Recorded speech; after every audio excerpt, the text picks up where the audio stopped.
और बहुत सारे महिलाएं वहाँ पर हैं, मूव कर रही हैं, जो कि थैंक यू। ये किसान मजदूर जो आज यहाँ मौजूद हैं, इनकी क्या क्या समस्याएं हैं और क्या क्या मांग है इन लोगों का।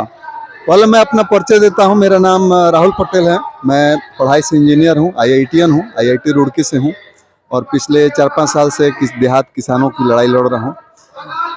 हमारी जो मांगे हैं उसमें 9 मांगे हैं।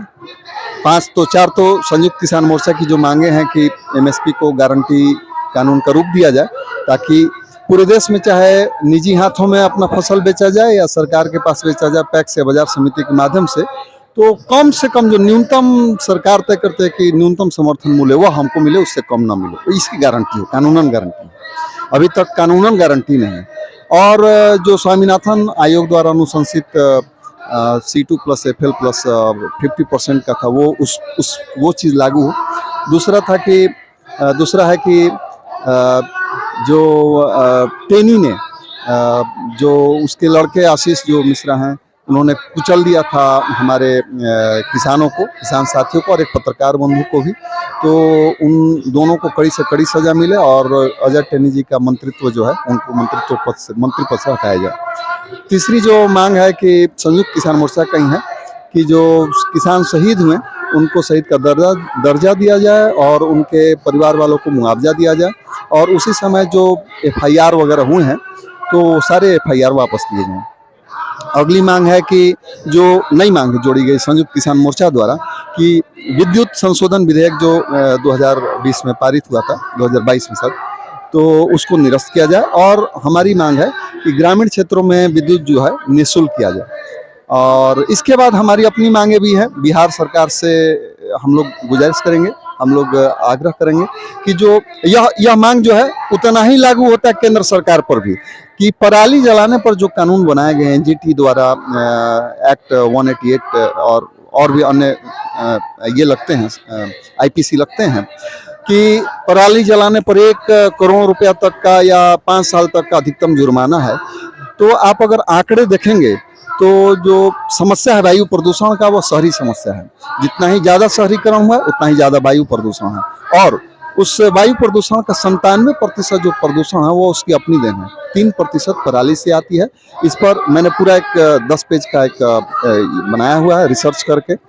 वहाँ जानकीपुर या ऐसा कोई जगह है दिल्ली में, जो वहाँ पे पॉल्यूशन कंट्रोल बोर्ड है, उसके आंकड़ों से लेके। तो एक्चुअली यह समस्या एकदम नगण्य है, और मैं तो कहता हूँ कि आप क्यों हम लोग को आर्थिक दंड दे रहे हैं, आप सबको आर्थिक दंड दीजिए, और या फिर जो भी मटेरियली दंड देना है कानूनन, क्या पे कानून बनेगी, जो जितना प्रदूषण करेगा उसको उतनी कड़ी सजा, उसको फांसी दे दी जाए सबसे अधिकतम को। तो आप पाइएगा कि 2 महीने तो हम लोग जलाते हैं किसान पराली, लेकिन 10 महीने जो हैं हम लोग ऑक्सीजन फैलाते हैं। तो नेट अगर हम लोग का देखिएगा कि कार्बन फुटप्रिंट कितना है, तो हम लोग का नेगेटिव है। तो हम लोग को तो हमेशा पुरस्कृत किया जाएगा, और जो सरकारी महकमा है, जो निजी क्षेत्र हैं, वो हमेशा जेल में जाएंगे, उनको फांसी होगी।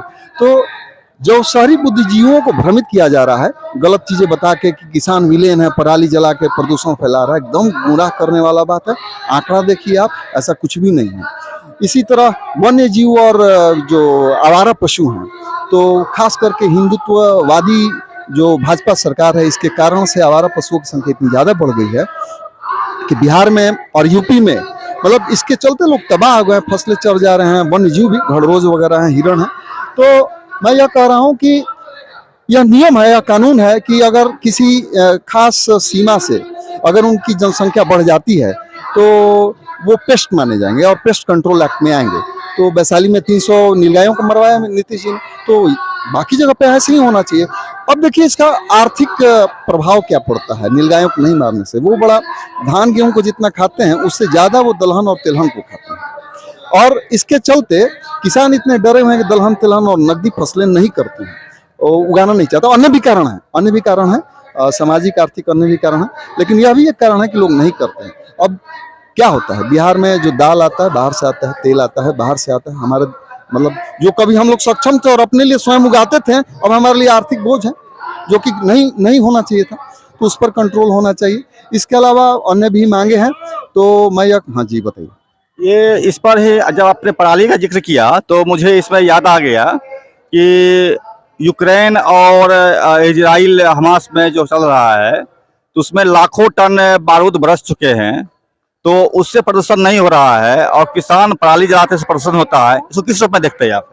देखिए, मैं वैश्विक स्तर पर मुझे जाने की जरूरत ही नहीं है। मैं तो यह कहता हूँ आंकड़ों के साथ कि 97% जब वायु प्रदूषण अपना है, उसमें दिल्ली का अगर बात करते हैं, सबसे पीड़ित दिल्ली वाले लोग हैं। मतलब वो दिल्ली वाले लोग नहीं है, सरकार उनको दिग्भ्रमित कर रही है। तो जो 97% का 50% तो उनके कूड़ा कचरा जलाने से होता है। वो ये तो समस्या आपकी अपनी देन है। मैं एक डीएम के ये रोहतास जिला के एक डीएम थे पंकज दीक्षित, तो उनसे कभी बहसाबहसी हुई थी इसी मुद्दे पर और 11 किसानों पर मेरे जिला में एफआईआर हुआ था। हम लोग उनके पास गए थे। उस बहसाबहसी के दौरान उन्होंने कहा था कि आपके पास क्या आंकड़े हैं। उस समय मेरे पास आंकड़े नहीं थे। उसके तुरंत बाद मैंने वो पॉल्यूशन कंट्रोल बोर्ड से आंकड़े निकाले और मैंने लेख लिखा कि भाई यह जो आंकड़ा है यह सही है। तो उनका कहना था कि अगर नहीं होता यह सब रोड और बंद नहीं करते हैं तो फिर ये विकास कैसे होता, और आपकी इतनी हिम्मत नहीं होती कि आप मेरे साथ बोलते हैं और पढ़ाई लिखाई करते हैं। तो मेरा कहना है कि यह आपका सरकार का आर्थिक निर्णय है। उसी तरह से किसानों का यह आर्थिक निर्णय, आपके पास उपाय क्या? हम तो कहते हैं, किसान कहते हैं भाई आप ले जाइए ना पराली, ले जाइए, आप इसका जो कुछ करना है कर लीजिए। हम यह कह रहे हैं कि एक तो यह समस्या नहीं है जितना बड़ा समस्या बताया जा रहा है, लेकिन थोड़ा बहुत भी अगर समस्या है तो सरकार उसका समाधान करे। किसानों के बस का बात नहीं है कि कोई समाधान निकाले, सरकार उसका समाधान करे। जैसे मैं कुछ सुझा सकता हूं कि आप उद्यमियों को आप बायोडाइजेस्टर दिलवा सकते हैं 100% अनुदान पे, और वो उससे फिर गैस बनाएंगे और सिलेंडर में भर के बेचें और खाद बनाएंगे और किसानों को बेचें। आप खड़े कर सकते हैं, यह काम तो किया जा सकता है। या फिर बैक्टीरिया के माध्यम से उनको, जो चूंकि हम लोग का जो क्या होता है कि एक फसल कटने के बाद दूसरा फसल के बीच में जो विंडो मिलता है, टाइम विंडो बड़ा गैप कम रहता है। वो कभी कभी तो 5 दिन का रहता है, 1 से 1.5 महीने का भी रहता है। उतने समय में अपने प्राकृतिक रूप से सड़ना संभव नहीं है, तो बैक्टीरिया एक्स्ट्रा डालकर आप उसको सड़ा गला सकते हैं। लेकिन ये काम मतलब जो जहाँ खेत है इन सीटू नहीं किया जा सकता है। यह काम जब होगा तो कहीं उसको ले जाकर किया जा सके ताकि खेत खाली हो जाए और अगला फसल की तैयारी हो। यह बातें चीजों को सरकार को ध्यान में रखनी चाहिए। तो सरकार में जो लोग बैठे हैं, जो एक्सपर्ट हैं, जो सचिव हैं या जो भी दिमाग लगा रहे हैं, बस ऑफिस में बैठ के लगा रहे हैं। धरातल पर क्या चीज है क्या नहीं है उनको उससे मतलब नहीं, उनको अपने सैलरी से मतलब है। कानून बना दीजिए, मार दीजिए लोगों को। जी, धरातल पर क्या है, सरकार को इससे कोई मतलब नहीं है। मैं अभी आपसे इतना ही बात करूंगा। नेक्स्ट टाइम में आपसे